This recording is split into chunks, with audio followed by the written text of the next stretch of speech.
네, 안녕하세요. 반갑습니다. 오늘도 이렇게 비록 줌으로지만 인사를 드리게 돼서 기쁘고요. 또 정선교사님 저를 이렇게 소개해 주셨는데 정말 여러 가지로 부족한 저를 이 귀한 선교사님들의 모임 자리에 또 세계 기도회에 초대해 주셔서, 그리고 또 두 날 입술로 말씀을 나눌 수 있게 해주셔서 너무 감사를 드릴 뿐입니다. 조금 전 우리가 함께 전도서 3장 10절부터 14절까지를 본문으로 읽었는데요. 먼저 질문을 한번 드리고 싶습니다. 선교사님들은 인생을 살아오시면서 또 사역을 하시는 중에 참 세상 불공평하다, 인생이 왜 이렇게 불공평하냐라고 불만이라기보다는 그런 생각 드신 적은 없으시나요? 엄청 많습니다. 예, 저도 되게 많습니다.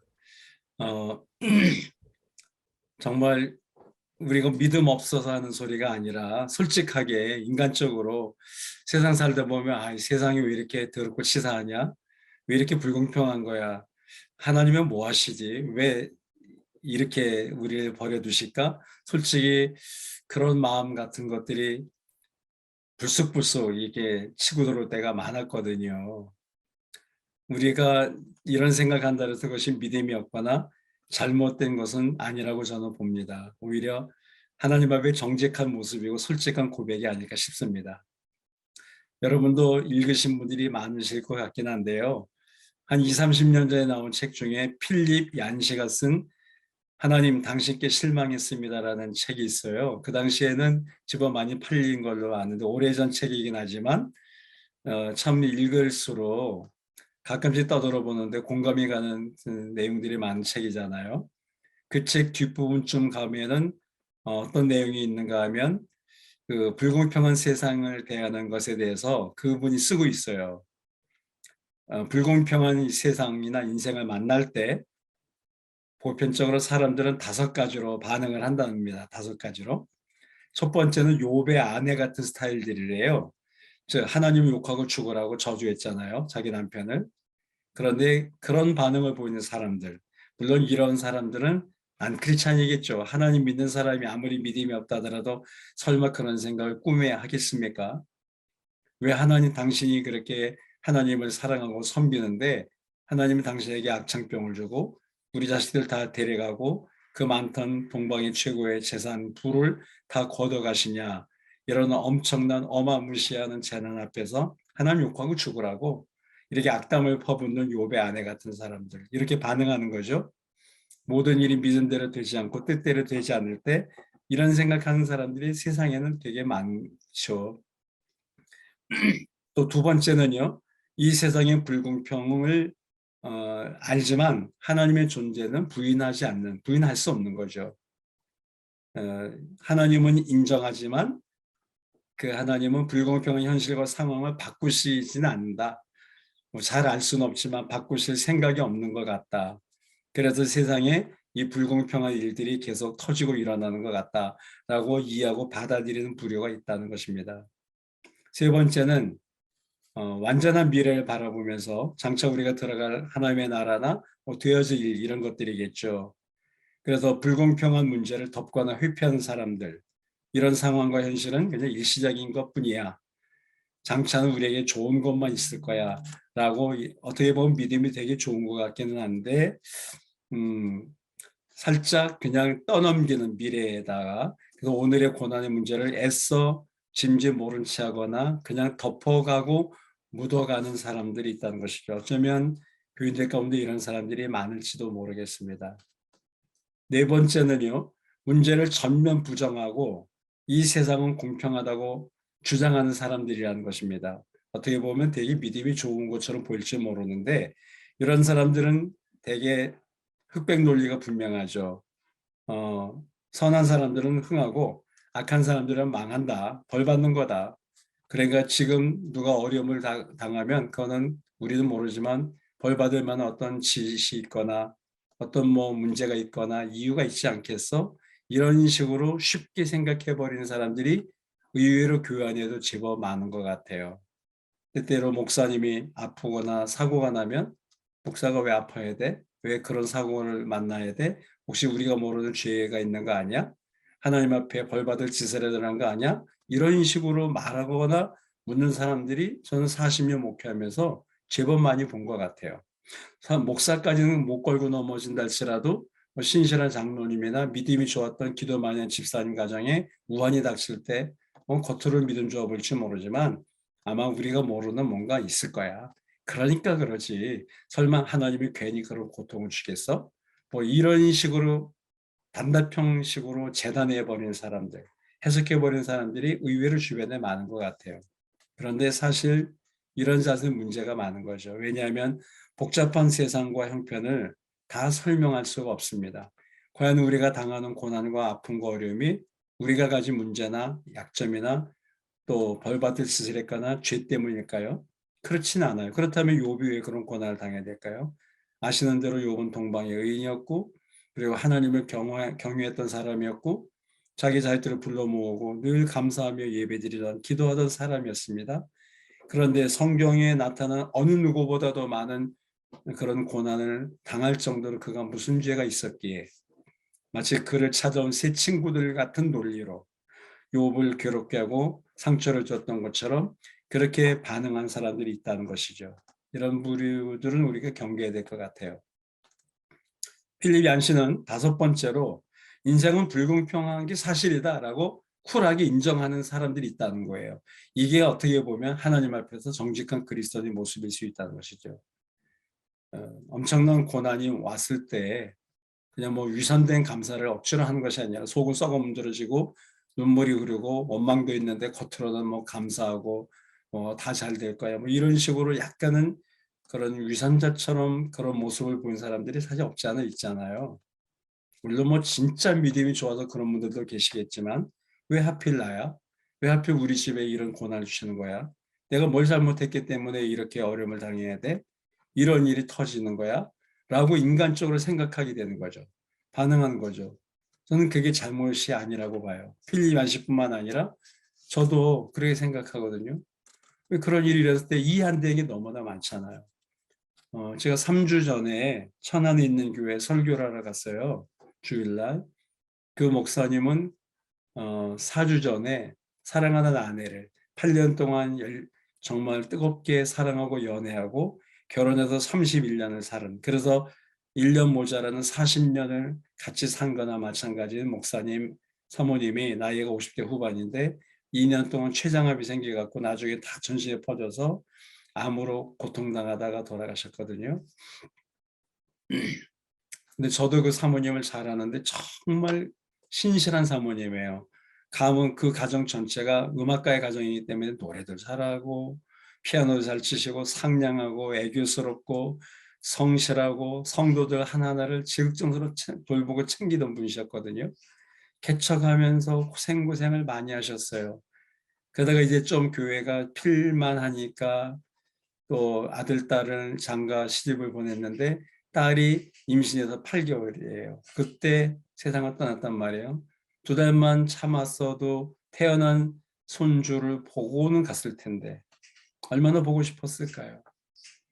또 2년 동안 고통당하면서 그 암투병할 때도 제가 만난 적이 있거든요. 그럼에도 불구하고 얼굴 하나 찡그리지 않고 정말 밝게 기쁘게 열심히 살았던 분인데 결국은 가셨어요. 그러면 그 남편 대 목사님이나 교우들이 얼마나 기도 많이 했을까요? 본인은 또 오죽했겠습니까? 나이가 그렇게 많은 것도 60도 못 채우고 그렇게 정말 사랑스러운 주님의 딸이고 신실한 여종이었는데 왜 그렇게 데려가셔야 되나? 그 남편이 아내를 보내고 너무 힘드니까 뭐 한림하겠지만 그때까지는 설교할 자신이 없었나 봐요. 그래서 저보고 친하니까 와서 말씀 좀 전해달라고 자기도 자기지만 힘들어하고 지금도 눈물 짓고 있는 자기네 교인들 좀 위로 좀 해달라고. 그래서 저는 뭐 평생 집회를 많이 다녔기 때문에 수많은 곳에 가서 이런저런 설교를 많이 했지만 그날 그 설교는 정말 힘들고 어려웠어요. 설교 준비하면서도 까딱 내가 말 한마디 잘못해도 오히려 그들에게 상처를 주고 위로한답시고 가서 마치 요업을 찾아온 새 친구들 노릇이나 하진 않을까 이런 염려도 없지 않아 있었고요. 그러면서 하나님께 묻기도 했습니다. 이해가 안 되는 거예요. 저 자신도. 그런 아픔을 겪은 남편, 그리고 두 아들, 딸이 그 교회에 나오고 있는데, 그리고 엄마처럼 따르던 거긴 젊은 교인들이 많은데 신실한 그 교우들을 내가 어떻게 무슨 말로 위로해 줘야 될까? 저는 가서 기도하며 말씀 준비한 가운데 솔직하게 시인해 버렸어요. 나도 이해가 안 된다고. 내가 나중에 천국 가면 하나님께 묻고 싶다고. 하나님 그때 왜 그러셨어요? 라고. 이런 식으로 설교를 시작했습니다. 그게 이제 솔직한 심정이었으니까요. 속 시원한 대답은 들을 수 없었지만, 아니 그 사모님이 뭐 잘못했다고. 정말 어릴 때부터 예수 믿은, 그리고 한 번도 곁길로 간 적이 없는 신실한 딸이고, 목사인 남편을 만나서 물론 그 전부터 교제했던 사람들이지만, 그러면서 정말 개척하면서 고생하고 이제 좀 필만 하니까 그런 몹쓸병이 와서 떠나갔단 말이에요. 이해가 안 되는 거예요, 인간적으로. 무슨 말로 설명하고 어떻게 위로를 줄 수 있겠어요? 욥기서에 보면은 그 욥의 세 친구들과 욥이 이제 계속 변론하고 대화하잖아요. 그다음에 욥의 마지막 그 욥의 말이 나온 게 욥기서 29장부터 31장이에요. 그리고 32장부터는 이제 욥의 말은 한 번도 나오지 않고 친구들의 말, 그리고 하나님이 결론을 내리는 걸로 끝나는 게 욥기잖아요. 그래서 31장에서 욥의 말은 끝나는데 그 30장 26절, 27절에 보면 욥이 그런 고백을 합니다. 그러나 26절, 27절에 내가 복을 바랐더니 화가 왔고 광명을 기다렸더니 흑암이 왔구나. 내 마음이 들끓어 고요함이 없구나. 환난 날이 내게 임하였구나. 이렇게 솔직히 고백했어요. 하나님 앞에. 이게 마지막 고백 가운데 나오는 내용 중에 하나거든요. 자기는 복을 바랐는데 화가 왔고 광명을 기다렸는데 짙은 흑암, 어둠이 왔다는 거예요. 자기 마음에 들끓어 고요함이 없다는 거예요. 과연 욥이 믿음이 없어서 이런 고백을 했을까요? 기도 안 했기 때문에 이런 말을 남겼을까요? 아시는 대로 그렇지 않잖아요. 우리 중에 누구보다도 욥은 하나님을 사랑했고 경건한 의인이었으며 정말 복도 많이 받았던 분이었잖아요. 근데 그는 솔직하게 인간적으로 이런 고백을 하는 거죠. 저는 이게 욥이 불신앙이라든지 그때 믿음이 떠났기 때문에 이런 말을 했다고 절대 생각지 않습니다. 인생의 비극과 우리의 둔한 머리로 이해가 안 가고, 그리고 짧은 혀로 설명할 수 없는 그런 상황과 현실을 만났을 때 이런 고백이 저도 나올 수밖에 없을 것 같아요. 물론 억지로 감사하려면 감사하겠지만 이런 억울하고 원통한 상황, 서로 설명하기 어려워 이해가 선뜻 안 되는 그런 일들, 이런 것들이 우리 주변에서 얼마나 많이 일어나면 우리 주변만의 문제일까요? 우리도, 그리스도인도, 선교사님들도, 주의 종들도 예외나 면제는 될 수 없다는 것이죠. 모든 그리스도인들이 다 여기에 해당된다는 것이죠. 다만 우리가 이해가 잘 안 가는 뿐인 것이죠. 신심이 깊은 사람도 죽을 수 있는 거고요. 뭐 아마 여러분 더 잘 아시지만 필리핀에서만도 코로나로 세상 떠나신 선교사님들이 한 10분은 될걸요. 최소한. 전 세계에서 선교사님들이 코로나로만 돌아가신 분들도 40명이 훨씬 넘으세요. 그러면 그분들이 뭐 문제가 있어서 그래 데려가셨을까요? 코로나로 고통당하다가 정말 그렇게 빨리 가셔야만 됐나요? 어떤 부부는 필리핀에 계셨잖아요. 부부가 다 걸려서 다 돌아가셨잖아요. 뭐라고 어떻게 우리가 이해될는지 설명해야 될는지. 목회자들도 교통사고 나기도 하고 내기도 하잖아요. 또 기도 많이 하는 사람의 자녀도 대학에 떨어지고 직장에서 또 쫓겨날 때도 있고요. 기독교인의 경영하는 회사도 부도가 나서 빚더미 올라앉을 수도 있고 알거지가 될 수도 있고, 또 믿음으로 키운 영적 자녀들이, 신앙의 자식들이 이혼할 수도 있고요. 이런 것들이 우리가 이 세상 살면서 다반사로 일어나고 비일비재하게 경험한 것들이 아닙니까? 우리가 이 세상을 언제 떠날지 모르지만, 우리의 남은 날들이 얼마나 될지 누구도 장담할 수 없지만, 지난주에 저 유명한 우리나라 원조 월드스타 여배우인 강수연이, 그분이 50대 중반에 간 넘은 나이로 갑자기 뇌출혈을 죽었고, 또 저 유명한 저항신으로 알려진 민주운동의 기수 같았던 사람, 나중에 뭐 변절자란 말도 듣긴 했지만 그거는 뭐 어떤 사람의 오해일 뿐이고, 김지아 씨도 암으로 투병하다 죽었잖아요. 그래서 그분들이 잠시 이렇게 화제가 되기도 했는데, 언제 우리가 떠날지, 하나님이 어떤 방법으로 가실지 누가 할 수 있겠어요. 이 세상을 떠나지 않는 한 불공평한 일은 계속 일어날 것이고, 설명하기 어렵고 이해가 선뜻 가지 않는 문제는 절대로 사라지지 않을 겁니다. 그게 직접 나의 문제일 수 있고, 우리 선교지에 일어날 수 있는 것이겠고, 또 앞으로 우리가 만나고 맞닥뜨리게 될 그런 대상이고 내용일 거라고 봐요.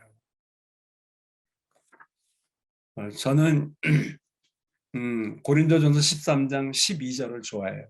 많은 목사님들이나 선교사님들이 주례하거나 설교할 때, 말씀할 때 고린도서 13장 13절을 즐겨 암송하잖아요. 교인들도 다 그건 아는 거잖아요.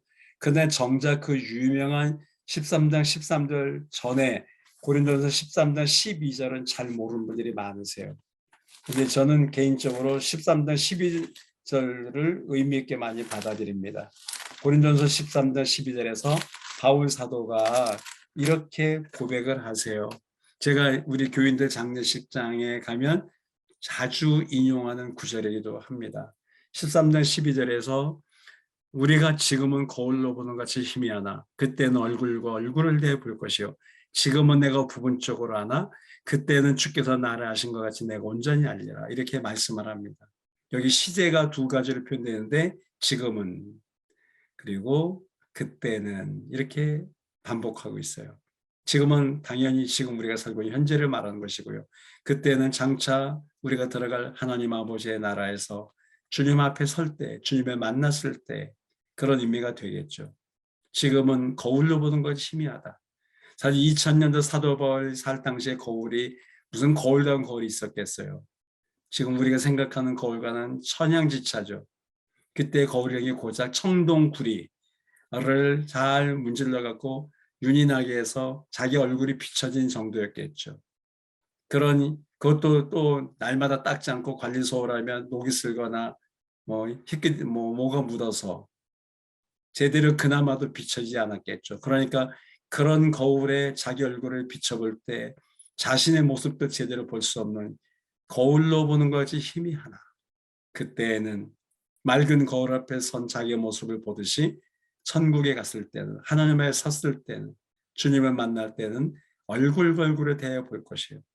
지금은 내가 부분적으로 알지만 그때에는 내가 온전히 알 것이다.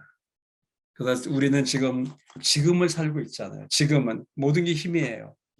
모든 게 어떨 때 이해도 되지만 이해가 안 되는 것도 많고, 어떨 땐 분명히 깨닫지만 어떨 땐 설명하기 어려운 사건들도 많고요.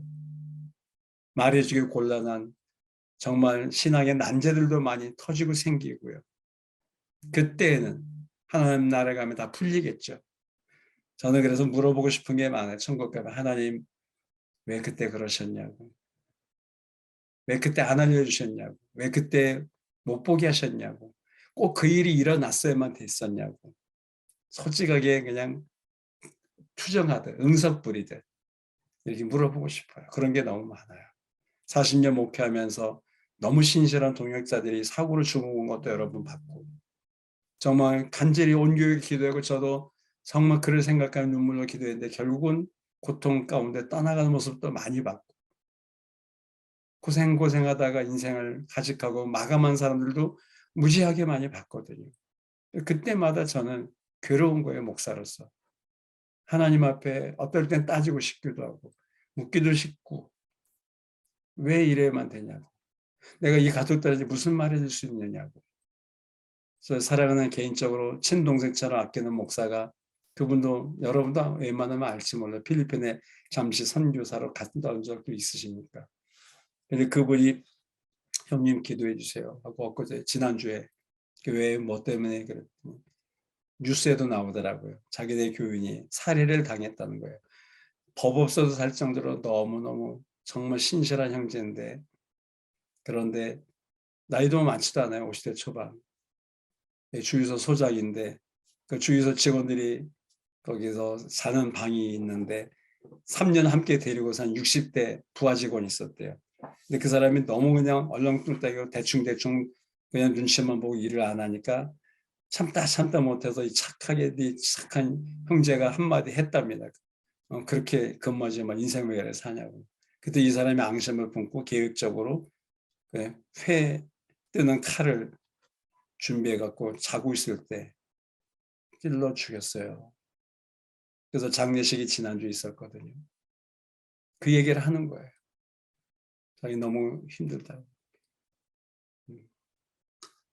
왜 그렇게 죽어야만 됐을까?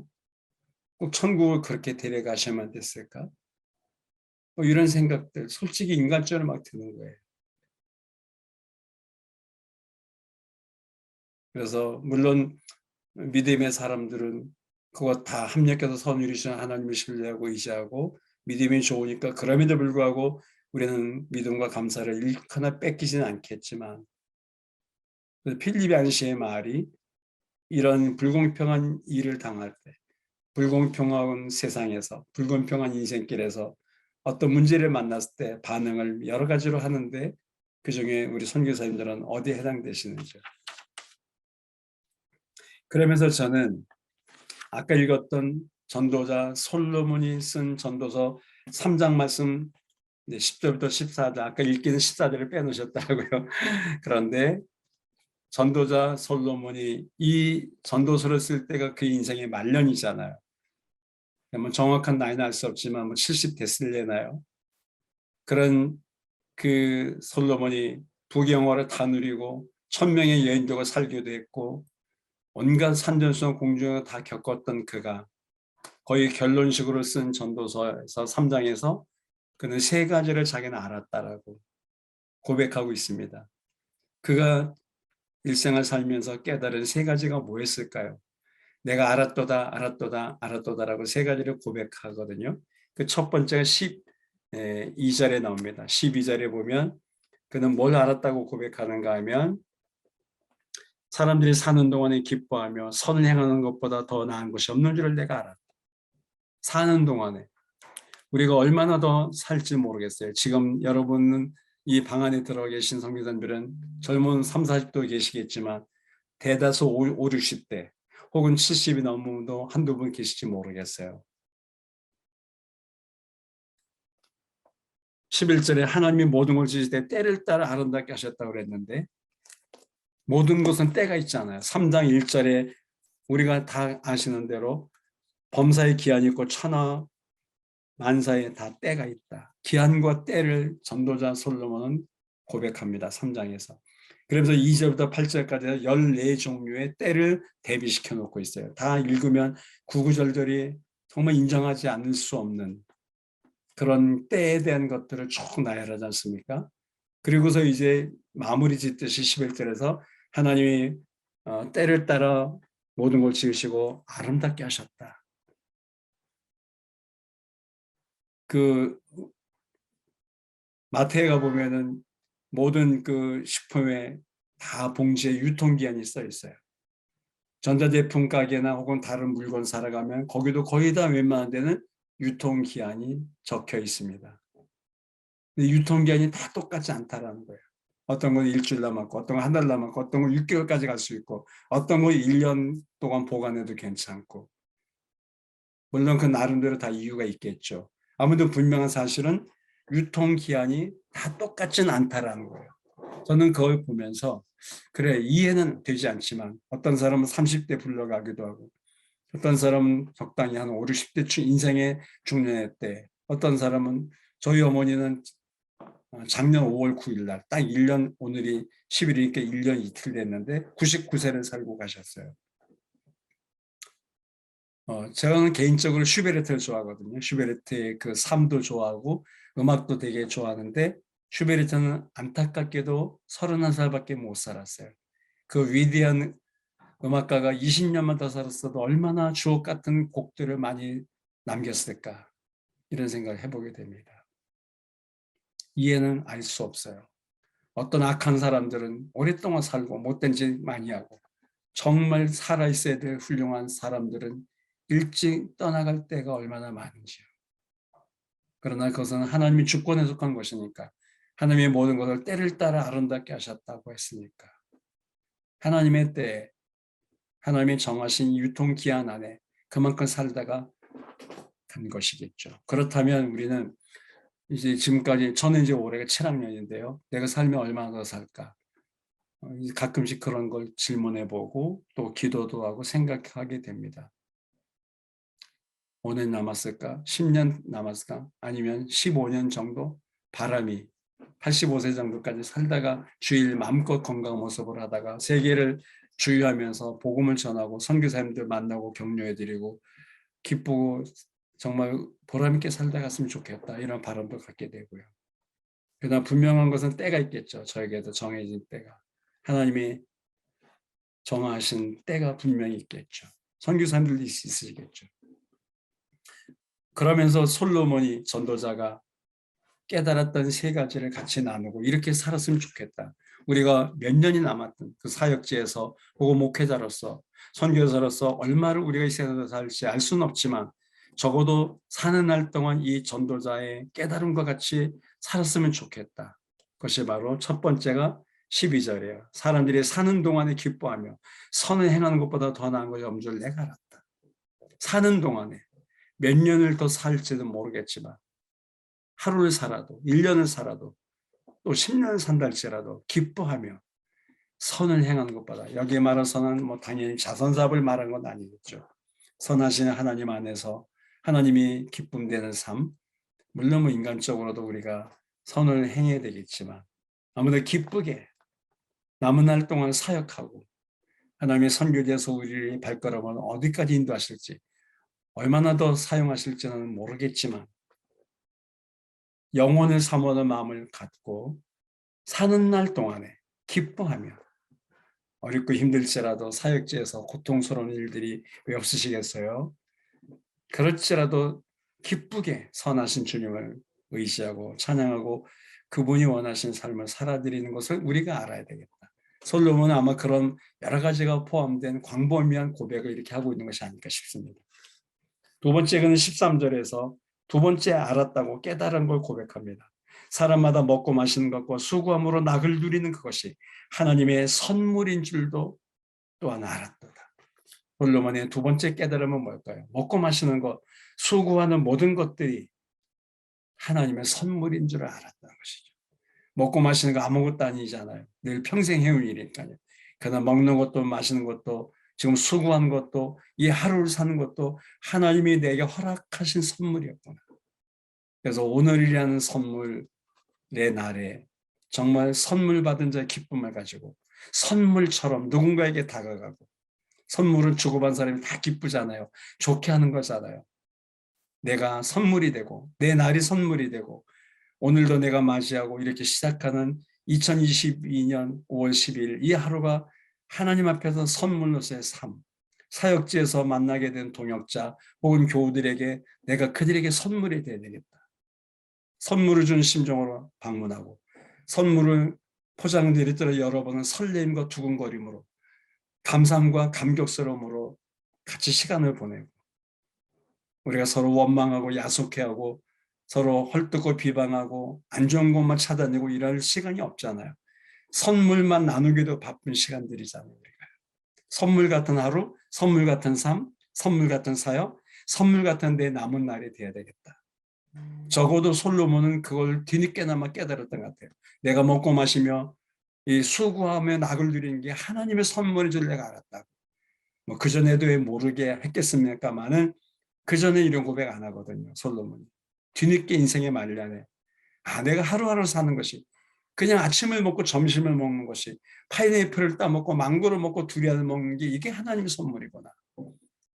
하여튼 모든 하루하루의 삶을 선물처럼 그는 알았다고 고백한 것이죠. 선교사님 다 사역지마다 형편이 다르고 펼쳐질 상황이 다르고 뭐 선교사님들이 말은 안 하지만 속이 썩어 문드러질 일들이 왜 없으시겠어요. 그러나 그런다고 상황이 달라지고 삶이 나아지는 건 아니잖아요. 하루하루를 선교사님 오늘도 내일도 선물처럼 살아가세요. 선물로 받으세요. 선물을 나누고 선물을 주러 가는 사람으로 선물 꾸러미를 한 보따리 지고 가는 그런 사회 모습으로 선교사님 사역지를 돌아다니시고 전도대사들을 만나고 믿음의 자녀들을 양육하고 하시면 얼마나 좋을까요? 그래서 저도 다시 지금까지 그렇게 살려고 늘 노력을 많이 했는데요. 오늘 다시 한번 더 결심하고 기도합니다. 내 남은 날이 얼마가 됐든 하루하루 먹고 마시고 수고하는 모든 것들이 다 하나님의 선물인 줄 알고 내가 그 하나님의 선물이 돼야 되겠다. 선물 같은 존재로 다가가야지. 오늘도 조금 있다가 이제 예배 마치고 점심 때 우리 교단의 진흥원장님과 또 베트남 선교사님 만나 식사하고 교제하게 되는데 내가 그들에게 선물이 돼야 되겠다. 저는 툭하면 선교사님을 만나거든요. 정말 선물이 돼야 되겠다. 5월 20일날에 폴란드를 출국해서 체코를 거쳐서 독일에서 집회하고 순회 집회를 하고 6월 3일날 돌아오는데 내가 가는 곳마다 만난 선교사님들마다 그들에게 선물이 돼야 되겠다.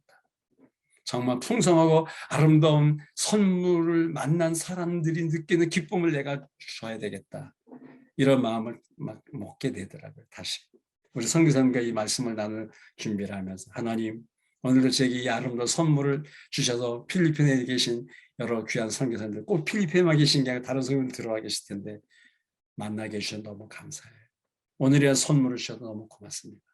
주님 저는 이제 앞으로 몇 년 더 살지 모르지만 날마다 나는 선물처럼 살아갈 거예요. 김영륜이라는 선물 보따리가 되고 싶습니다. 그거를 알았다는 거예요. 전도자는 솔로몬. 마지막 그가 알았다고 고백한 깨달음이 뭡니까? 세 번째 14절이죠. 하나님께서 행하시는 모든 것은 영원히 있을 것이라 그 이외에 더할 수도 없고 더할 수도 없나니 우리가 뭘 더하고 더할 수 있겠어요? 하나님의 계획대로 가는 거죠. 하나님이 행하시는 것을 그냥 우리는 누리고 느끼는 것이죠. 하나님이 계획하신 것에 우리가 뭘 빼고 뭘 더해 줄 수 있겠어요? 없나니 하나님이 이같이 행하시면 사람들이 그의 앞에서 경외하게 하려 하심인 줄을 내가 알았도다. 전도자 솔로몬의 마지막 깨달음은 뭔가 하면 우리가 어떤 일을 만나든 당하든 하나님 그분을 경외해야 되는 것임을 내가 알았다는 것이죠. 그의 앞에서 경외하게 하려 하심인 줄을 내가 알았다. 그래요. 전도자의 마지막 깨달음의 고백은 내가 어떤 지금 현장에 있든지 지금 어떤 일이 벌어지고 있든지 그리고 어떤 문제를 만났든지 내가 해야 될 일은 하나님 그분을 그의 앞에서 경외하는 것, 경외하는 삶, 경외하는 사역, 경외하게 하려 하심인 줄을 내가 알았다. 이제 뒤늦게 철든 것 같아요. 솔로몬.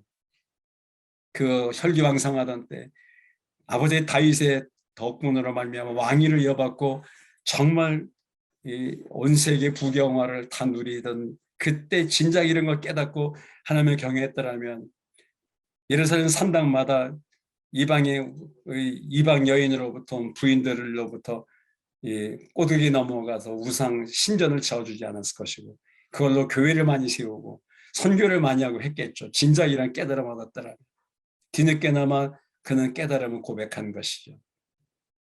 내가 하나님이 하시고자 하는 일에 어떤 걸 더할 수도 없고 덜할 수도 없다. 다만 나는 그의 앞에서 그를 경외하게 하신 줄 알았다. 그렇습니다. 우리가 사역지에서 만난 사람들에게 전해줘야 될 것, 가르치고 본을 보여야 될 것, 우리가 하나님을 경외해야 된다. 설사 지금 아픔이 있어도 지금은 청동 걸로 보는 것처럼 희미하게 모든 게 불분명하고 딱히 설명하기 어렵고 이해가 안 가는 부분이 있다 손치더라도 우리가 해야 될 것, 오늘이란 날을 선물처럼 받자. 선물처럼 나누자. 선물처럼 기쁘게 살아가자. 먹고 마시는 것조차도 하나님이 허락하신 선물이라는 깨달음으로 우리가 이 하루를 살았으면 좋겠다. 그리고 하나님 그분 앞에서 그분을 경외하는 삶을 살기를 바란다는 것이죠. 아신 대로 욥, 그는 고난을 정말 많이 받았던 인물이잖아요. 그래서 우리는 고난 그러면 성경은 항상 욥을 생각해내잖아요. 실제로 주님의 동생인 야고보도 야고보서를 썼을 때 야고보서 5장 11절에서 고난의 문제를 다루면서 그는 이렇게 고백합니다. 5장 11절에 보라 인내하는 자를 우리가 복되다 하나니 너희가 욥의 인내를 들었고 주께서 주신 결말을 보았거니와 주는 가장 자비하시고 긍휼히 여기시는 이시니라. 인내된 걸 말하면서 우리가 욥의 인내를 들었다. 그러나 주께서 주신 결말을 보았다. 그 결말이 뭡니까? 욥은 고난이 많았지만 이해할 수 없는 고난, 아픔이 정말로 자기 몸을 비롯해서 많이 터졌지만 결국 결말은 뭡니까? 배나던 복을 하나님이 허락하시지 않습니까? 근데 우리는 종종 착각을 오해하는 것 같아요. 욥이 고난당한 다음에 몇 주 혹은 몇 달 혹은 길어 몇 년 있다가 이 배나던 복을 받았다고 생각할 수 있으므로 그렇지 않잖아요. 네. 우리 성경에는 나오지 않지만 70인역의 septuagin트 그런 게 기록돼 있다면 제가 사실 확인한 건 아니에요. 저도 그래서 읽었을 뿐인데 거기는 욥이 240년을 살고 죽었다라고 연수가 기록돼 있다고 합니다. 70인역에는. 그러면 그걸 참고했을 때 그럼 욥이 고난당했을 나이가 언제였을까? 아마 70세 정도였을 거라고 학자들은 성경학자들은 풀이하더라고요. 해석서를 보면. 그리고 고난당한 기간이 한 30년 됐대요. 뭐 3주, 3일 만에 이런 게 온 게 아니고요. 고난당한 게 한 30년 됐을 거예요. 그러면 100살 정도 됐겠죠. 그리고 나서 욥기서 마지막 장 42장에 보면 16절에 보면 140년을 살았다고 돼 있어요. 그거는 분명히 기록돼 우리 성경에도요. 그러면은 욥이 셉터진트 70인역에서 말한 대로 240년 살고 죽었다라고 칠 때 그러면 140년을 더 살았으니까 적어도 그는 100살 됐을 때 고난이 끝난 것이죠. 그러면 고난당한 기간이 한 30년, 그러면 욥은 70살쯤 됐을 때, 제 나이 때네요. 고난이 왔고 한 2, 30년 동안 계속된 지독한 모진 고난과 싸우면서 인내한 것이죠. 인내는 오래 참는 거잖아요. 그러니까 주님에서 야고보도 너희가 욥의 인내를 들었다. 이렇게 얘기하지 않습니까? 예를 들잖아요. 그리고 나서 100살 정도 됐을 때 고난이 끝냈고 하나님 주신 결말의 복을 받은 그가 140년을 더 살고 손자 4대를 보았더라. 그리고 이제 욥기는 마지막 끝나게 되는 거잖아요. 선교사님들의 사역지에서 사역하시다 보면 정말 억울한 일도 당하실 거고 중상모략도 혹은 여러 가지로 정말 누구에게 말하기 낯뜨거운 정말 가장 믿었던 제자에게 배신도 당할 수 있을 것이고 동역자에게 상처 아픔도 겪으시겠죠. 그러나 우리가 아무리 그런 거 많이 겪었다 할지라도 욥과 비교할 수 있겠습니까? 30년까지는 아니잖아요. 정말 전도자 솔로몬이 하나님 앞에 깨달았다고 알았다고 고백한 3가지 정말 그런 마음과 자세를 가지고 오늘이라고 하는 선물의 날에 그리고 내일도 오늘 모레도 오늘 1년 후도 10년 후도 오늘 영원한 현재의 형으로 살아간다면 지금은 바울 사도의 고백처럼 희미하게 보이지만 그때는 내가 얼굴을 대해 볼 것이고 내가 한 주님 앞에서 온전히 알리라 라고 고백한 같이 그런 삶을 우리가 하나님 앞에서 그를 경외하면서 살아가시게 되기를 부탁드리고 싶고요. 제가 너무 선교사님들 앞에 정말 분개조로 말씀드린 것 같아서 송구한 마음이 있는데 네, 저도 남은 날 그렇게 살렵니다. 지금까지 그렇게 살고 무진 애쓰고 노력은 해왔는데요. 정말 행복하게 한평생 목회하고 지금도 너무 행복하게 순회 선교 사역을 하고 있는데 앞으로 더더욱 오늘이라는 선물의 날에 내가 선물이 돼야지 먹고 마시는 것조차 기쁨으로 선을 행하며 주님을 찬양하며 그 앞에서 경외하며 살아가야지라고 다짐하게 됩니다. 그래서 오늘 이렇게 말씀을 귀한 선교사님들과 같이 나눴습니다. 고맙습니다.